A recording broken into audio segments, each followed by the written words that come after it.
नमस्कार मंडळी, कशा आहात तुम्ही? श्री स्वामी समर्थ. तर आज मी घरी येताच एक पार्सल रिसीव्ह झालं. काय आहे दाखवतेच तुम्हाला. तर मी आज खात होते चहासोबत हॅपी हॅपी बिस्किट. तर तुमच्या बालपणीच्या कोणत्या बिस्किटसोबत आठवणी आहेत? तर आतापर्यंत तुम्हाला कळालंच असेल की या पार्सलमध्ये काय. मी आपल्या घरेलू जुगाडनुसार या पार्सल ओपन करत होते. आळस हो, दुसरं काय, चाकू आणायला उठणार कोण. तर इकडेच असंच या जुगाड करून पेनाने हे पूर्ण पार्सल ओपन करून घेतलं.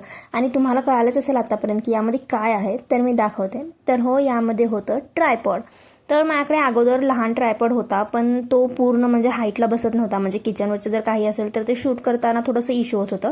त्यामुळे मी हा फुल साईजचा मागवला आहे. म्हणजे कसं मी एकटीच असते, एकटी शूट करते, त्यामुळे जर काही मला दाखवायचं असेल तर हे याने थोडंसं इझी होईल. आणि यासोबत आली होती रिंग लाईट पण.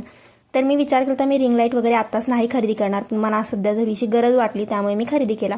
तर इकडे बघा एकदम फिल्मी स्टाईलमध्ये आंबा कट केलेला होता. त्यानंतर आज थोडीशी भूक लागली होती, मग स्वयंपाक करायच्या अगोदरच बनवून घेतला ऑमलेट सँडविच. तर ह्याला काय म्हणतात मला तर माहीत नाही, पण जशी रेसिपी आपल्याला आवडते ना तसं बनवायचं. तर इकडे आणि ॲक्च्युली हे खूप टेस्टी पण होतं, त्यामुळे तुम्ही पण ट्राय करू शकतात. तर इकडे मस्तपैकी ब्रेड ठेवलेले होते रोस्टवाला, कारण की ब्रेड जितके असं मस्तपैकी क्रिस्पी होतील ना तितकी रेसिपी छान लागते. तर मस्तपैकी ब्रेड्सना क्रिस्पी करून घेतलेलं होतं तव्यावर. याच्यासाठी काही वेगळ्या सँडविच मेकरची वगैरे गरज नाही आहे, तुम्हाला तव्यावर होऊन जाईल मस्त.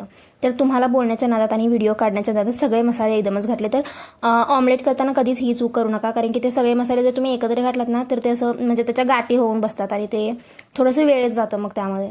तर इकडे मस्तपैकी हे जे ऑमलेटचं मिश्रण बनवलेलं होतं मस्तपैकी कांदा, टोमॅटो, कोथिंबीर, मिरची घालून.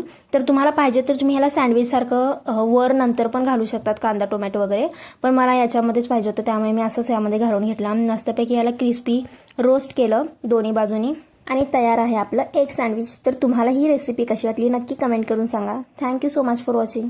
आणि हो, जर सबस्क्राईब केलं नसेल तर लवकर करून घ्या.